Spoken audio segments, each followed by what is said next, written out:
Elena Vasquez stood at the edge of the massive crystal platform, looking up at the towering seats that surrounded her like a giant bowl.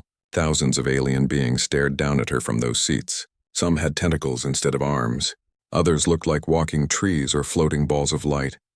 The air smelled strange, like metal and flowers mixed together. This was the Galaxy Council, the most powerful group in known space.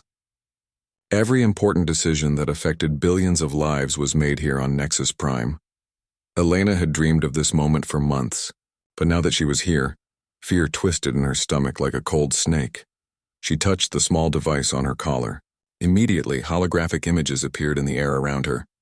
The images showed burning cities, destroyed ships, and people running in terror. These were humanity's colonies under attack. "Honored council members," Elena began, her voice echoing in the vast chamber. "I come before you today to ask for help. The Void Reapers are destroying our colonies.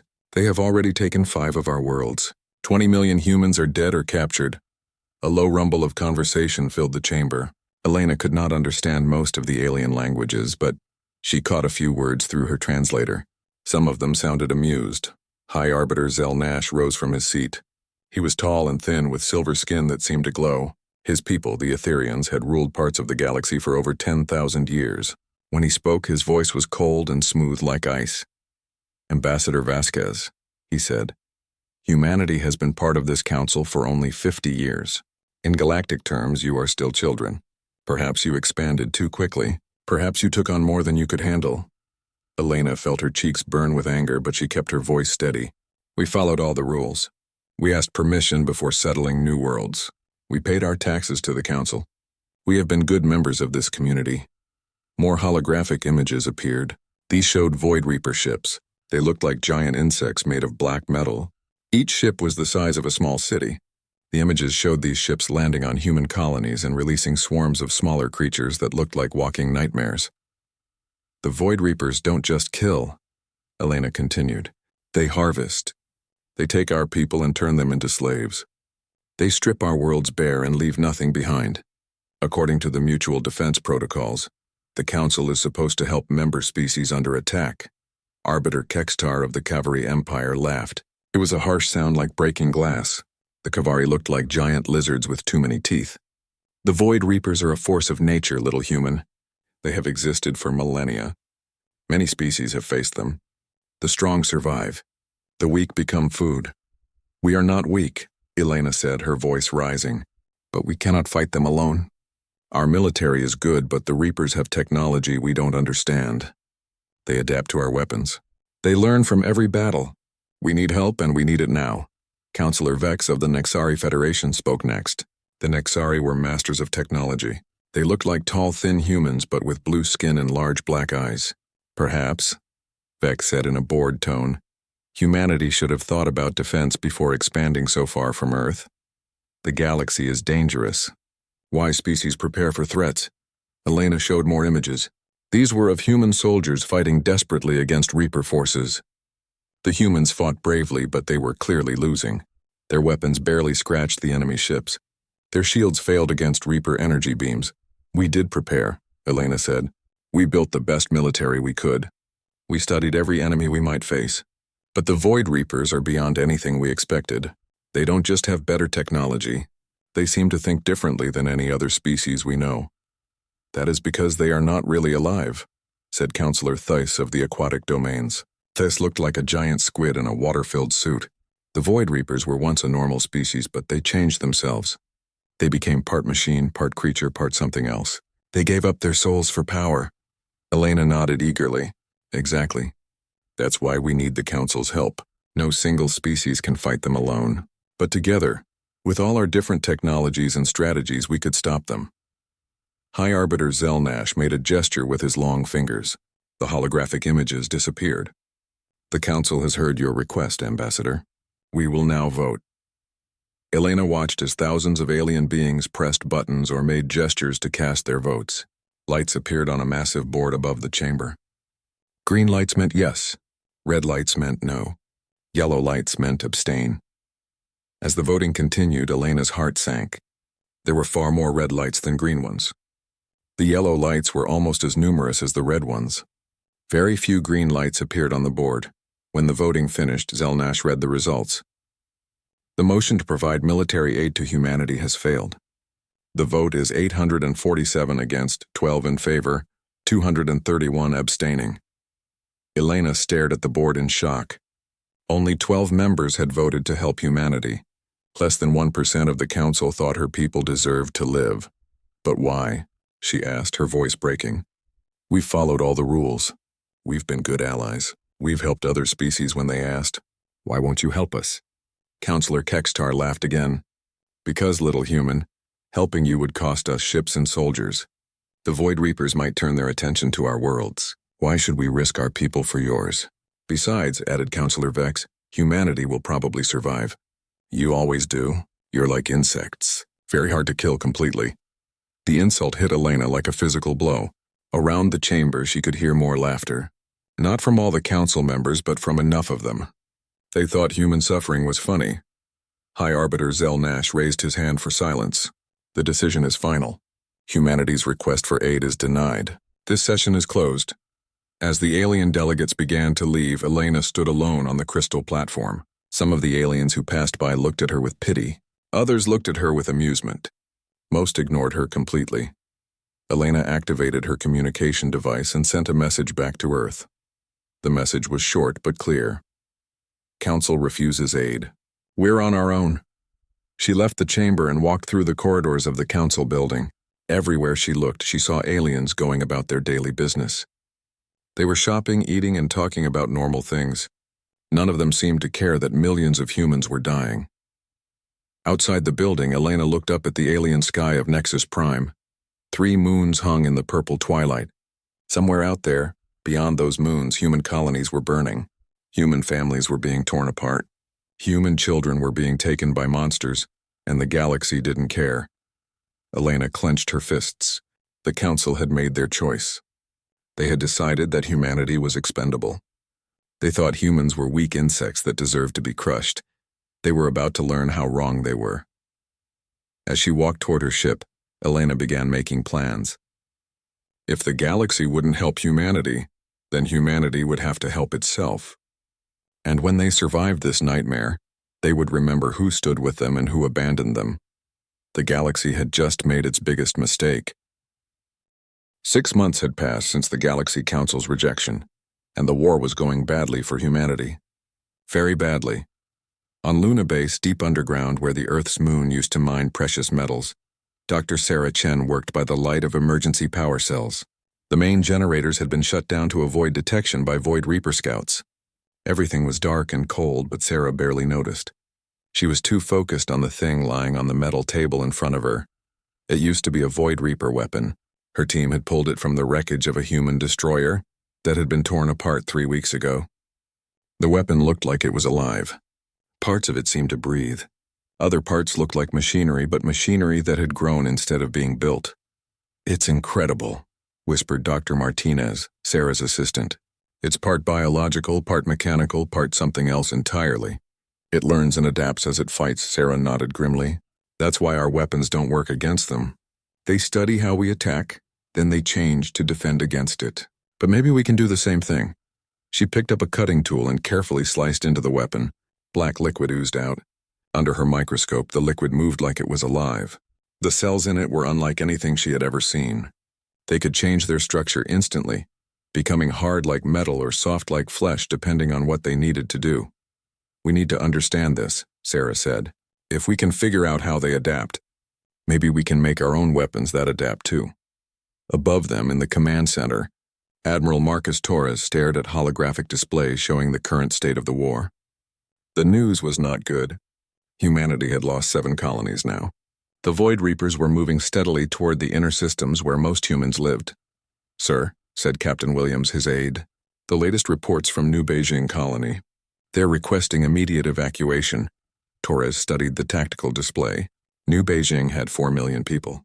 There weren't enough ships to evacuate them all, and even if there were, where would they go? Every human world was either under attack or preparing for attack.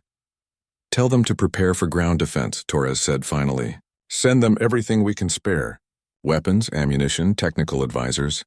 Sir, they don't have trained soldiers. They're mostly farmers and miners. Then they'll have to learn to be soldiers." Torres turned to face his staff. Implement the Prometheus Protocol. Every civilian ship gets converted to a military vessel. Every person over 16 gets basic combat training. Every colony becomes a fortress. The Prometheus Protocol was something humanity had hoped never to use. It meant turning their entire civilization into a war machine. Passenger ships became troop transports. Cargo vessels became missile platforms. Luxury cruise liners became mobile command centers. On Earth itself, the changes were even more dramatic. In hidden laboratories around the world, scientists worked on projects that would have horrified the old United Nations. The Darwin Initiative pushed human enhancement to its absolute limits. Volunteers lined up to undergo procedures that might kill them. They wanted genetic modifications to make them stronger and faster. They asked for cybernetic implants to improve their reflexes. They requested neural interfaces that would let them control multiple weapon systems with their thoughts alone. Many of the volunteers didn't survive. The procedures were experimental and dangerous, but those who did survive emerged as something new. They were still human, but they were also more than human. Elena Vasquez had been one of the first volunteers. She now had enhanced muscles that let her move faster than any normal person. Computer chips in her brain let her process information at incredible speeds. Her bones had been reinforced with metal alloys that made them nearly unbreakable. The modifications had been painful. Recovery had taken months. But Elena didn't regret them. She had a job to do and she needed every advantage she could get. She now led a resistance cell on Kepler 442b, one of the outer colonies that the Void Reapers had captured. The Reapers thought they controlled the planet, but they were wrong. Hundreds of modified humans moved through the underground tunnels and ruined cities, striking at Reaper forces and then disappearing before they could be caught. Elena crouched in the ruins of what used to be a shopping center. Through her enhanced vision, she could see Reaper patrol units moving through the streets. They looked like giant spiders made of black metal and flesh. Each one was the size of a small building. Team Alpha in position. She whispered into her communications implant. "Come here, Beta ready," came the reply from across the city. "Team, Gamma standing by," said a third voice. Elena smiled coldly. The Reapers had no idea what was coming. They thought humans were weak and primitive. They were about to learn otherwise. "Execute," she commanded. Explosions erupted throughout the city as human strike teams attacked simultaneously. But these weren't ordinary explosives. They were weapons created from reverse-engineered Reaper technology. They adapted to their targets, becoming more powerful when they encountered Reaper defenses. The lead Reaper patrol unit tried to defend itself, but the human weapons changed faster than it could adapt. Metal armor became useless when the explosives turned into acid. Energy shields failed when the weapons shifted to sonic attacks. Within minutes, the entire Reaper patrol was destroyed. Elena and her teams had vanished back into the tunnels before reinforcements could arrive. Similar attacks were happening on dozens of worlds. Humanity was learning to fight like the Reapers themselves, using adaptation and surprise instead of brute force. On Nexus Prime, the Galaxy Council continued its regular sessions. They discussed trade agreements and cultural exchanges while human colonies burned. Most of the alien delegates had forgotten about humanity's plea for help. It was old news now, but some of them were starting to pay attention to the war reports. The Void Reapers, who had seemed unstoppable, were suddenly taking losses. Human resistance was stronger than anyone had expected. Counselor Vex of the Nexari Federation reviewed the latest intelligence reports with growing unease. "How are they doing this?" he muttered to himself. Their technology was primitive 6 months ago. Now they're matching Reaper adaptations? The reports described human weapons that seemed to violate known laws of physics, ships that could phase through shields, soldiers who moved with inhuman speed and precision, combat tactics that anticipated enemy moves before the enemy made them. High Arbiter Zell Nash received a private communication from his intelligence services. The message was brief but disturbing.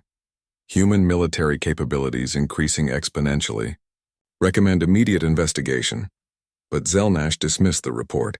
Humans were insects. Dangerous insects perhaps, but still just insects. They might slow down the Void Reapers, but they couldn't win. No single species could defeat the Reapers alone. He was about to learn how wrong he was. Back on Luna Base, Dr. Sarah Chen made a breakthrough that would change everything. She had figured out how to create human versions of Reaper biotechnology, but her creations were different, better. They didn't just adapt to enemies. They learned from them, absorbed their strengths, and used those strengths against them. "Admiral Torres," she called excitedly. "I think we've done it. I think we've found a way to win." Torres hurried down to the laboratory. What he saw there made him smile for the first time in months. On the table lay a weapon that seemed to be alive. But unlike the Reaper weapons, this one responded to human thoughts and emotions. It was loyal to its human creators. "How long before we can mass-produce them?" Torres asked. "Give me 3 months," Sarah replied. "And Admiral? There's something else. These weapons don't just adapt to fight Reapers. They can adapt to fight anyone." Torres nodded slowly. He was already thinking ahead to the day when the Reapers were defeated. The galaxy had abandoned humanity in its darkest hour. That was a betrayal that would not be forgotten or forgiven. Humanity was evolving, becoming something new and powerful. And when they emerged from this war, they would remember who their friends were and who their enemies were. The galaxy had taught them that only strength mattered. Soon, they would demonstrate just how strong desperate humans could become. Commander Zekthul of the Void Reaper fleet stared at his tactical displays in confusion. 3 hours ago, his forces had been systematically destroying the human colony of New Geneva. The humans had been fighting desperately but uselessly, just like always. Their weapons barely scratched Reaper armor. Their ships were slow and predictable. Then something had changed. The first sign was when an entire squadron of Reaper fighters simply vanished. One moment they were there, the next moment they were gone. No explosion, no wreckage, just empty space where 12 deadly ships had been. "What happened to Squadron 7? Zekthul demanded. His tactical officer, a being that was more machine than flesh, responded with electronic clicks and whirs. "Unknown, Commander." They stopped transmitting simultaneously. No distress signals, no energy readings consistent with weapons fire. Before Zekthul could respond, Squadron 9 also disappeared, then Squadron 12. In less than 10 minutes, he had lost 48 fighters without seeing what destroyed them. "All units retreat to defensive formation," he ordered. "Something is hunting us." That's when the human ships appeared. But these weren't the same human vessels that had been fighting so desperately just hours before. These ships looked different. They seemed to flow and shift like living things. Their hulls rippled with patterns that hurt to look at directly. And they moved with a grace that no artificial ship should possess. "Impossible," Zekthul whispered. "How did they build new ships so quickly?" The answer came in the form of weapons fire that passed through his shields like they weren't even there. Reaper ships that had been nearly invulnerable suddenly began, exploding in brilliant flashes of light. Admiral Marcus Torres stood on the bridge of the new flagship Humanity Rising. Half of his face was now cybernetic metal, and tubes ran from his skull to interface ports in his command chair. He was no longer entirely human, but he was more effective than any human commander had ever been. "Target the command ship," he ordered. His voice had strange harmonics now, the result of vocal cord modifications that let him communicate directly with the ship's computer systems. Around him, his crew worked with inhuman efficiency. They had all undergone the enhancement procedures. Their reaction times were measured in milliseconds instead of seconds. Their minds could process tactical information faster than any computer. The human fleet moved like a pack of wolves. Each ship knew exactly where the others were and what they were doing. They communicated through quantum-encrypted neural links that made them function as a single organism with many bodies. The Void Reapers tried to adapt, just as they always did. But the human weapons adapted faster. When the Reapers strengthened their shields, the human weapons became more penetrating. When the Reapers improved their armor, the human weapons found new ways to bypass it entirely. "Sir," reported Lieutenant Shaw, her eyes now glowing with artificial enhancement. "Enemy fleet is attempting to retreat." "Don't let them," Torres replied coldly. "I want every single one destroyed. Leave no witnesses." The battle was over in 43 minutes. What had once been a mighty Reaper fleet was now nothing but scattered debris floating in space. Not one enemy ship escaped on Nexus Prime. The Galaxy Council was receiving reports that made no sense. "Another Void Reaper fleet has been destroyed," reported Intelligence Chief Mordak to High Arbiter Zelnash. "This makes 6 fleets in the past month. The humans are not just defending themselves anymore. They're hunting the Reapers down."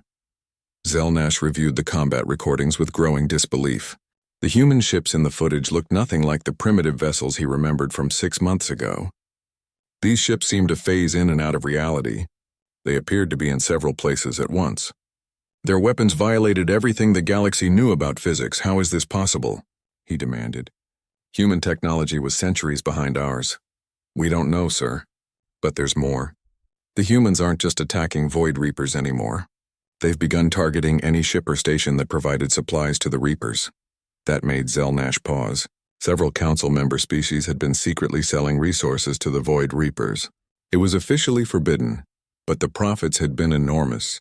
If the humans knew about those transactions, get me a full report on which species have been dealing with the Reapers, he ordered. The report, when it came, was terrifying.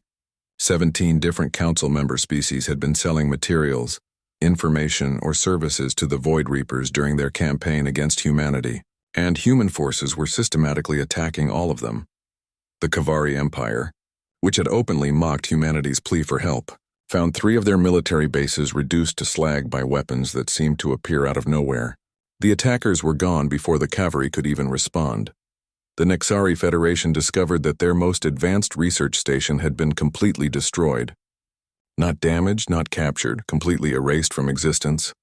Where the station had been, there was now only empty space. Even worse, the human attacks were coordinated and precise. They didn't target civilians or neutral facilities.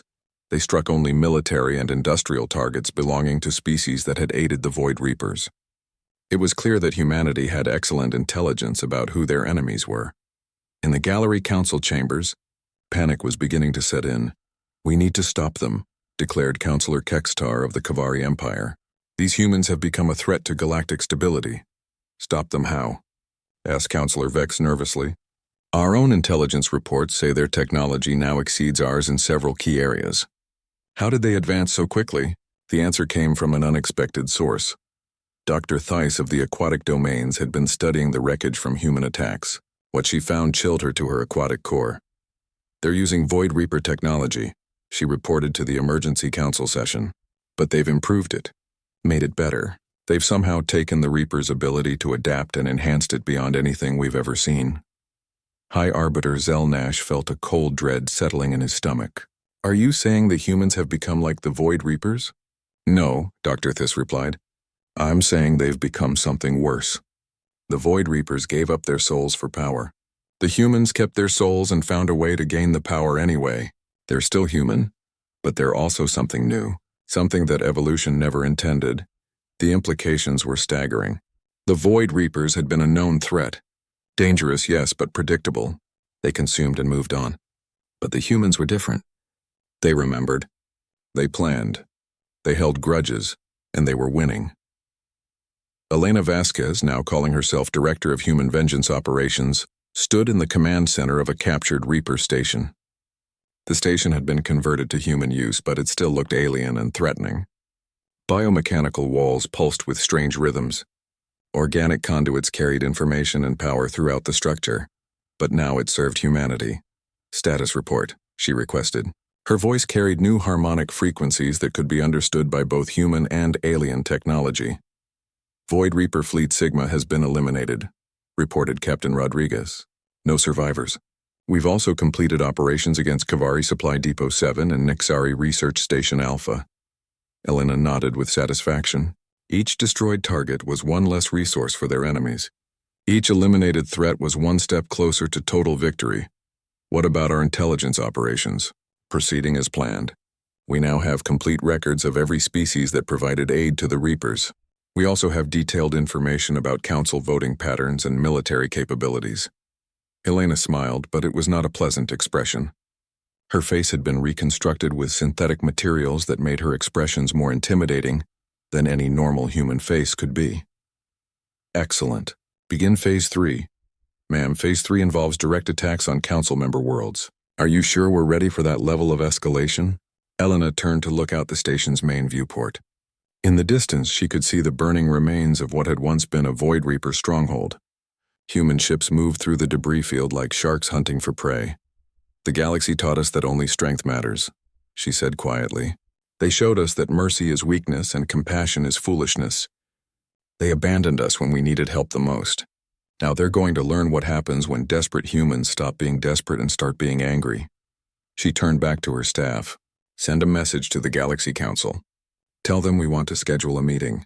Tell them we have something important to discuss. Elena's smile grew wider and more terrible. It's time for a reckoning. The Galaxy Council chamber looked exactly the same as it had 9 months ago, but everything else had changed. Elena Vasquez stood once again on the crystal platform at the center of the vast amphitheater, but this time she was not alone. 6 figures in black armor stood behind her. Their faces were hidden behind helmets, but strange lights glowed where their eyes should be. They moved with perfect coordination, like parts of a single organism. These were her honor guard, humans who had undergone the most extreme modifications possible. Elena herself looked different too. Parts of her skin had a metallic sheen. Her eyes glowed with artificial light. When she moved, it was with inhuman grace and precision. She was still recognizably human, but she was also something more.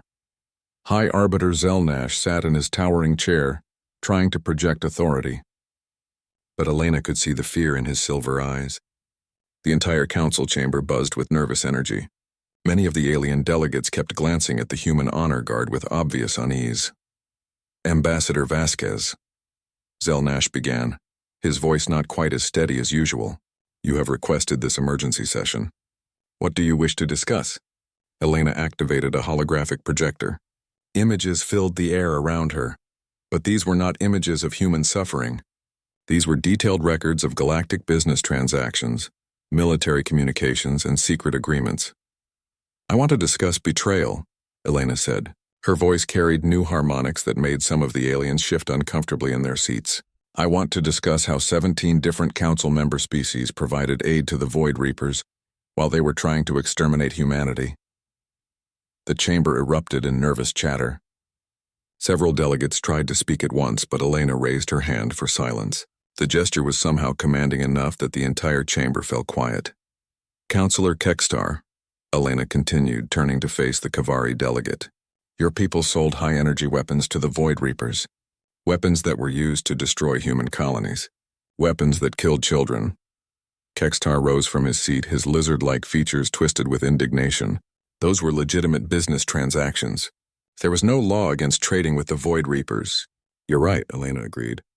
There was no law, because the council believed that laws and morality were less important than profit. You taught us a valuable lesson about how this galaxy really works.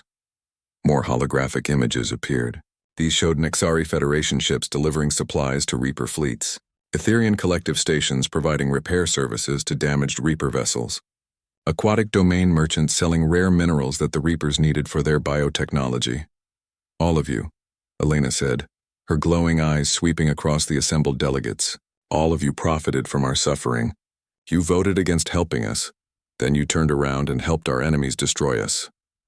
Councillor Vex of the Nexari Federation stood up nervously. Even if some transactions occurred, they were legal under galactic commerce regulations. We cannot be held responsible for how our products were used. Elena smiled, and several aliens recoiled from the expression.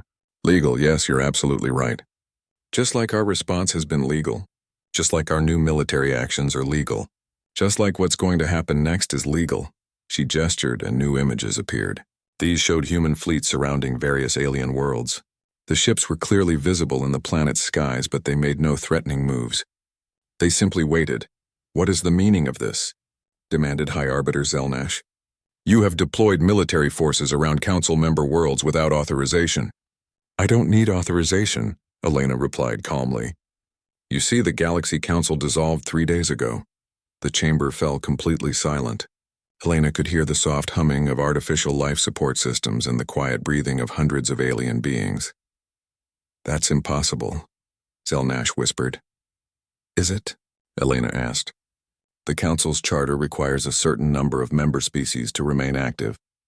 But 17 species have been removed from Council membership due to their support of galactic terrorism. Another 34 species have withdrawn their membership voluntarily after reviewing our evidence of Council corruption. That leaves you with insufficient members to maintain legal authority. Elena paused to let that sink in. Around the chamber, delegates were frantically checking their communication devices and consulting with their legal advisors. Of course, Elena continued, we're not unreasonable. Humanity is willing to participate in a new galactic governing body, one with better rules, one that actually protects its members instead of abandoning them to die. Counselor Kextar snarled with rage. You cannot threaten the established order. The Kavari Empire will not bow to human demands. You're absolutely right, Elena agreed. The Kavari Empire won't bow to human demands, because the Kavari Empire no longer exists. She gestured again, and the holographic display showed real-time footage from the Kavari home system. Where the Empire's capital world should have been, there was only an asteroid field. The planet hadn't been destroyed. It had been completely disassembled, broken down into its component atoms. Don't worry, Elena said in response to the horrified gasps from around the chamber. We evacuated all the civilians first. They're safe on refugee ships. But the military infrastructure, the government centers, the weapons factories, all gone, recycled into useful materials. Several delegates stood up to leave, but Elena's honor guard moved to block the exits. The enhanced humans moved faster than most aliens could even see. Please stay, Elena said politely. We haven't finished our discussion. High Arbiter Zelnash was gripping the arms of his chair so tightly that his knuckles had turned white. What do you want? He asked in a hoarse whisper. I want you to understand something very important, Elena replied. 9 months ago, I stood on this platform and begged for your help. I showed you images of our children being murdered and our worlds being destroyed. I pleaded with you to honor your own laws and help a member species under attack. She began walking around the platform, her enhanced legs carrying her in a perfect circle. And you laughed. Some of you actually laughed at our suffering. You called us insects. You said we deserved to die because we were weak. Elena stopped walking and looked directly at Zelnash. You taught us that strength is the only thing that matters in this galaxy. You taught us that mercy is weakness. You taught us that only the powerful deserve to survive. She spread her arms wide, encompassing the entire chamber. We learned your lessons very well. We became strong, stronger than you ever imagined possible. And now we're here to thank you for your education. The chamber was so quiet that Elena could hear individual heartbeats from the various alien species. Fear was a smell that crossed species boundaries, and the air was thick with it. What happens now? Asked Dr. Thiss of the aquatic domains. Her voice was barely a whisper. Now? Elena smiled again. Now we build a better galaxy. One where member species actually help each other. One where laws mean something. One where nobody has to beg for help while their people are being murdered. She turned to address the entire chamber. The Terran Protectorate is now the dominant military force in this galaxy. We didn't want this position, but you forced us to take it. We will use our power responsibly, but we will use it. Elena paused and looked around the chamber one more time. Every species here has a choice. You can join the new galactic government as equal partners, with full protection and representation, or you can remain independent and take your chances with whatever threats might emerge in the future. And if we refuse both options? Asked Counselor Vex nervously. Elena's smile disappeared. Then you get the same treatment as the species that helped the Void Reapers. We dismantle your military infrastructure and relocate your populations to safer worlds. It's not personal. It's just practical. She activated her communication device. Admiral Torres, please display our current fleet positions. The holographic display now showed the entire galaxy. Thousands of red dots marked human military forces. They were everywhere, surrounding every major world, controlling every important trade route, monitoring every communication network. How? Whispered High Arbiter Zelnash. How did you build so many ships so quickly? We learned to think like the Void Reapers, Elena explained. We stopped building ships and started growing them. We stopped manufacturing weapons and started evolving them. We stopped thinking like individuals and started thinking like a species. She gestured to her honor guard. Every one of these soldiers is linked to every other human military unit in the galaxy. We share information instantly. We coordinate perfectly. We adapt to any threat in real time. Elena walked back to the center of the platform. The old galaxy is dead. The one where the strong prey on the weak and nobody helps anybody else. We're going to build something better. Something that would have saved our children if it had existed 9 months ago. She looked directly at Zelnash. You have 24 hours to decide. Join us willingly, or we'll make the decision for you. Either way, the galaxy is going to change. Elena and her honor guard began walking toward the exit. As they reached the chamber door, she turned back one final time. Oh, and Arbiter Zelnash? The next time someone comes before you begging for help to save their people? 1 year later, Elena Vasquez stood in the administrative center of New Geneva, watching construction robots rebuild the city that had once been burning ruins. The robots looked like metal spiders, but they moved with perfect efficiency. Where buildings had been destroyed, new ones grew from the ground up in a matter of hours. She was no longer called ambassador. Her official title was Director General of the Terran Protectorate, but most people simply called her Director. She wore a simple black uniform without decoration, but every being in the galaxy knew who she was and what she represented. "Status report," she requested, as Admiral Torres entered her office. Like Elena, Torres had continued to evolve. More of his body was artificial now, but his mind remained sharply human in its thinking patterns. "The Void Reapers have been completely eliminated," Torres reported. "The last nest was destroyed 6 months ago. Our fleets have swept every system where they might have hidden. They're extinct." Elena nodded with satisfaction. The species that had once seemed unstoppable now existed only in history books and captured samples in research laboratories. "What about the transition?" she asked. "Better than expected. 87% of galactic species have joined the Protectorate voluntarily. The remaining 13% have been relocated to designated systems where they can govern themselves without interference." Elena walked to the large window that overlooked the city. Below her, she could see humans and aliens working together on construction projects. The aliens weren't prisoners or slaves. They were partners who had chosen to join humanity's vision of a better galaxy. Any resistance? Minor incidents only. 3 attempted terrorist attacks last month, all prevented by our intelligence networks. The resistance movements are losing support rapidly. That made sense to Elena. It was hard to maintain a resistance movement when the government you were fighting actually protected its citizens and kept its promises. A soft chime indicated an incoming communication. Elena activated the holographic display, and the image of Captain Williams appeared. He was orbiting a distant system where first contact was being made with a newly discovered species. "Director," Williams reported, "the Zalathi have agreed to meet with us. They're requesting protection from something they call the Devourers." Elena felt a familiar chill. Unknown hostile species? That's what we're trying to determine. The Zalathi are very frightened. They say the Devourers consumed their neighboring civilizations and are moving towards Zalathi space. Elena exchanged a look with Admiral Torres. This was exactly the kind of situation that the old Galaxy Council had ignored when it came to humanity. "Deploy Battle Group 7 to the Zalathi system," Elena ordered. "Full defensive formation. I want our best ships and our most experienced crews. If these Devourers are a real threat, we stop them before they hurt anyone else." "Yes, ma'am. Battle Group 7 is already en route." The communication ended and Elena turned back to Torres. "Remember when we used to be the ones begging for help?" Torres smiled grimly.